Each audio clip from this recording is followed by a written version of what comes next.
Once upon a time, in a small village tucked deep in the heart of Africa, there lived two hunters. One was named Kofi, a kind and wise man, known for his respect for nature and all its creatures. The other, named Zuberi, was known to be cruel and selfish, caring only for himself and his own desires. One hot afternoon, a little boy named Temba was walking through the forest, collecting firewood for his mother. He was small and quick, a boy full of curiosity, with a smile as bright as the sun.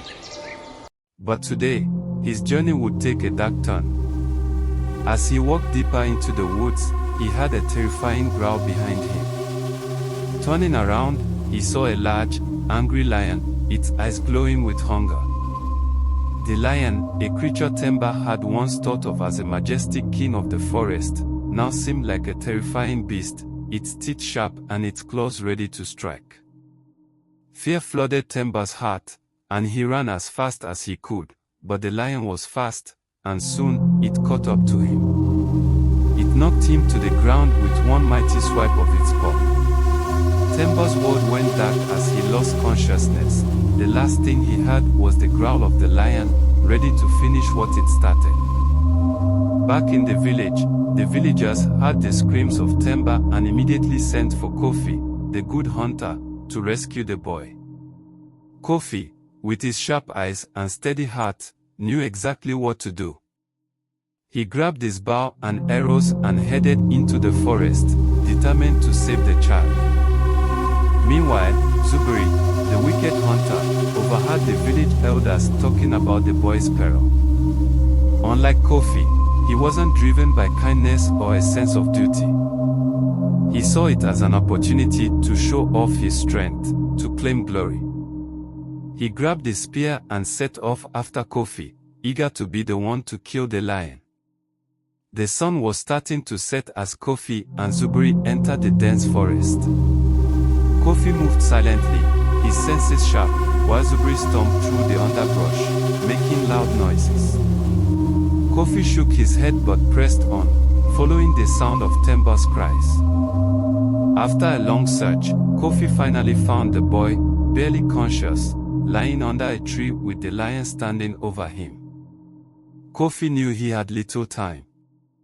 Without hesitation, he nocked an arrow, drew his bow, and aimed carefully at the lion. With a swift release, the arrow flew through the air and struck the lion in its heart.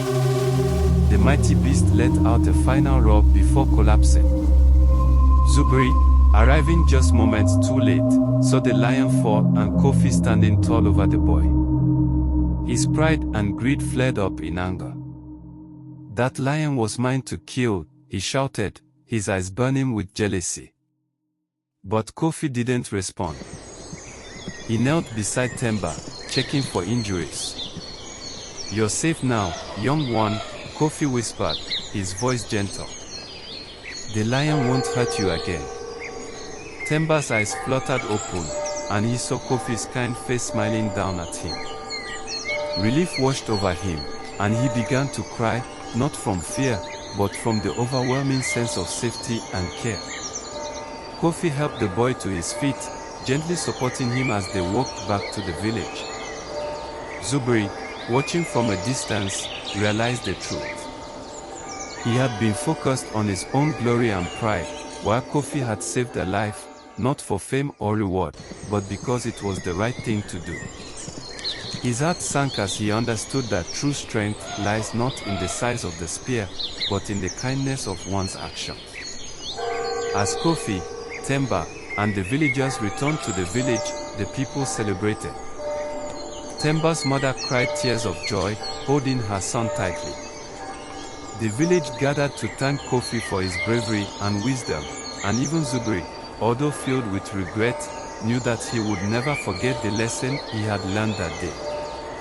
And so, the village lived in peace, with Kofi's legacy as a wise and kind hunter, always reminding them that true courage comes from the heart. And Temba, who grew strong and wise under Kofi's guidance, never forgot the day he was rescued from the claws of fear by a hero whose strength was not in his spear, but in his heart.